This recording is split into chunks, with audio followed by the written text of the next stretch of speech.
जय हिंद। मेरा आज का वीडियो कुछ हटकर है क्योंकि एक्चुअल में देखा जाए तो ये कोरोना महामारी इतनी ज़्यादा फैल चुकी है कि 3-4 महीने से इतना रोज़गार जो है बिल्कुल डाउन हो चुका है। कईयों को रोज़गार नहीं है और जो रोज़गार में थे पहले वो भी अब नहीं रहा है उन लोगों के हाथ में, क्योंकि जो परिस्थिति में बाहर निकल के देख रही हूँ लोगों की।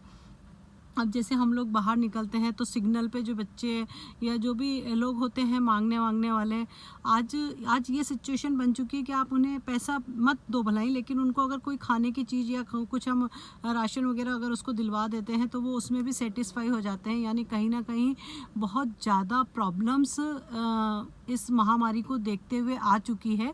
और सेकेंडली ये हो रहा है कि ये महामारी कोई लेके नहीं आया है या सरकार के थ्रू नहीं आई है। कोरोना महामारी से हमको डरना भी नहीं है। अब हमको आत्मनिर्भर होकर ही, जैसे माननीय प्रधानमंत्री जी ने बोल भी दिया है, आत्मनिर्भर रहना है।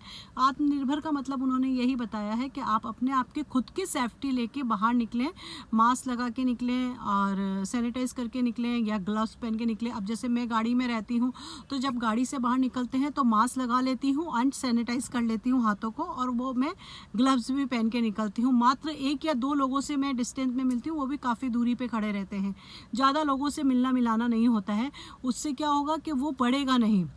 अगर इसी सब चीज़ों को लोग ध्यान में रखते हुए बढ़ें तो ये हो सकता है थम सी चली जाएगी, क्योंकि अब ख़त्म हो जाएगी अगर ऐसा हम लोग ध्यान रखेंगे। लेकिन जनता ध्यान नहीं रख रही है।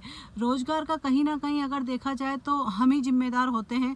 इसमें हम सरकार को दोषी नहीं ठहरा सकते हैं कि सरकार बेरोजगारी ला रही है, क्योंकि रोज़गार कम होने का कारण यही है कि जो लोग रोज़गार दूसरे शहरों में करते थे अब वो अपने शहरों में जाके रहने लगे। ऑब्वियस सी बात है कि रोज़गार ख़त्म सा हो चुका है, उनके लिए भी दिक्कत आ चुकी है और जिनके यहाँ काम करते थे उनको भी काम नहीं। यानी दोनों तरफ से काम देने वाले को भी और काम करने वाले को, दोनों तरफ से दोनों को दिक्कत हो गई है। लोगों को देश में यही प्रॉब्लम हो रही है। कोई राजनीति देख रहा है, कोई राजनीति की ओर बढ़ने की कोशिश कर रहा है, रोज़गार ढूंढने की कोशिश कर रहा है, लेकिन रोज़गार में भी वो जो है अपना उसमें सरकार को दोषी ठहरा रहा है। अब मान लीजिए कई जो आर्टिस्ट बेचारे आते थे इंडस्ट्रीज़ के लिए मुंबई शहर के अंदर, वो अपने ऑडिशंस वगैरह देते थे, लेकिन यहाँ पे भी अब एक ऐसी प्रणाली चल गई है कि नेपोटिज्म चल रहा है। नेपोटिज्म का नाम यहाँ पे दे दिया गया है और ऑब्वियस सी बात है, होता भी है ऐसा। नेपोटिज्म चल ही रहा था कि कंगना ने जो आवाज़ उठाई है वो नेपोटिज्म को लेकर ही उठाई है। लेकिन आप ये समझ सकते हो कि इससे जो भारत की जनता जो है वो इतनी ज़्यादा सीधी है कि एक चीज़ को अगर सुनती है तो उसी के पीछे दौड़ती चली जाती है। नेपोटिज्म आपने कंगना के मुँह से सुना, वो यहाँ होता है, ऑब्वियस सी बातें होता है। लेकिन आपने एक बात नोटिस करी कि इन सब चीज़ों को देखते हुए कई जो युवा लोग यहाँ पे अपने सपने लेके आते थे, अब जो है एक डरा करेंगे। आप कब तक नहीं देखेंगे? आप किसी के बच्चे की जो नेपोटिज्म का नाम दिया जा रहा है, आप कब तक सलमान जितने भी खान हैं इनकी मूवी कब तक नहीं देखेंगे? आप किसको रोकेंगे? किस को रोक सकते हैं आप नेपोटिज्म के लिए? नए बच्चे कहीं भी आए हैं भी हैं यहाँ पे और काम भी मिला है। ऐसा नहीं है कि सबके साथ ऐसी हीन भावना से ली जाती हो। अब ये जो लोग नेपोटिज्म का नाम दिया है, आप क्या कंगना को या जो और लोग बोलते हैं इन चीज़ों को लेके इंडस्ट्रीज़ के लिए, आप पहले से इनको जानते थे क्या? इन लोगों ने भी नेम और फेम इसी इंडस्ट्री से कमाया है, तो ही पूरे भारत की जनता, पूरे वर्ल्ड इनको जानता है कि ये कंगना कौन है, सोनू निगम कौन है या शेखर सुमन कौन है। ये वही लोग हैं जिनके नाम हम आज मुँह ज़बानी बोल सकते हैं। तो ये इसी इंडस्ट्रीज से कमा के निकले हैं, इसी इंडस्ट्रीज ने इनको नाम दिया है। और फिर ये लास्ट में जाके अगर इस चीज़ को देते हैं, बात करते हैं, तो वो एक तरह से गलत भी है। लेकिन नेपोटिज्म हालांकि चलता है एक स्तर तक, लेकिन आपने कहीं ना कहीं सोचा कि युवा लोगों के लिए ये अब दिक्कत का सहारा बन गया है, क्योंकि कहीं ना कहीं एक डर और भय लोगों में ये बन जाएगा अंदर कि अब इसे काम देना चाहिए या नहीं देना चाहिए। लेकिन मैं बोलती हूँ अगर एक स्तर तक आप अगर पहुँच चुके हैं, आपके पास नेम फेम सब कुछ है, तो आप अपनी जिम्मेदारी के अकॉर्डिंग, जिस तरह कंगना बोल सकती है उस तरह औरों को भी बोलने का अधिकार है। वो सुसाइड ना करें, सामने आके लड़े, सामने आके बोले। मैं भी आज पूरी जनता को ये बात बता रही हूँ, बोल रही हूँ। अब इस तरह से पूरा काम जो है बेरोजगारी का अगर देखा जाए तो ये पूरा ठप हो चुका है। अब यहाँ लोगों को काम मिलना बड़ा मुश्किल हो जाएगा। ये बहुत इजी होता है कहना कि नेपोटिज्म को ख़त्म करेंगे, हम इनकी मूवियाँ नहीं देखेंगे। तो आर्थिक स्तर पे तो ये खत्म हो ही रहा है, लेकिन क्या आप इसमें सोच सकते हो इसका फ़ायदा किसको होगा? ये सब करने का फ़ायदा जो बोल रहे हैं उन्हीं को होगा, उन्हीं की मूवी लगेगी, तो आप अक्षय और कंगना की मूवी ही देखने जाया करेंगे फिर, ऐसा होगा लोगों के लिए। लेकिन वहाँ भी उनको भी नहीं मिलना है।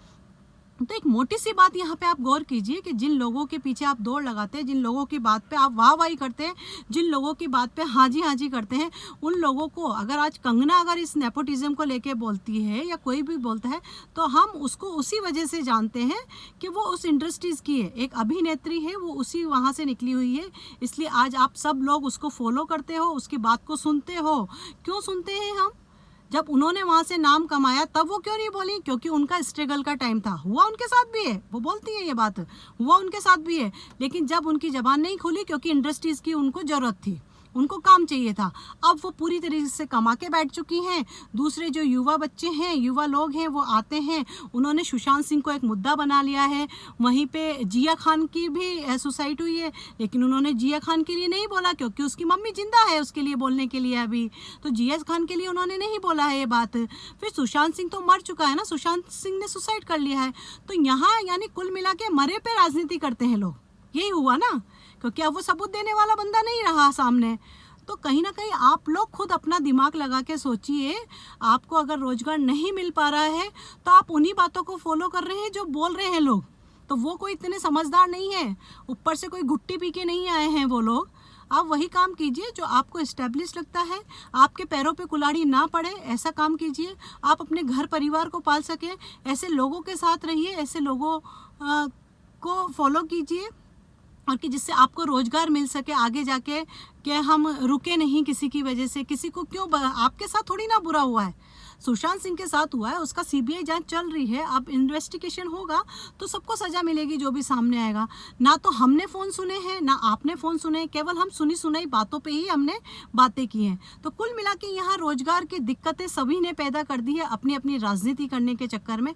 मेरा आपसे इतना ही आग्रह है, सरकार को दोष ना देते हुए थोड़ा दिमाग का इस्तेमाल करें हम और आप, तो ज़्यादा बेटर होगा। रोजगार की कहीं कमी नहीं है, लेकिन ऐसे लोगों के साथ ना लगे जो समाज में हीन भावना फैला रहे हैं। जय हिंद, जय भारत, जय महाराष्ट्र।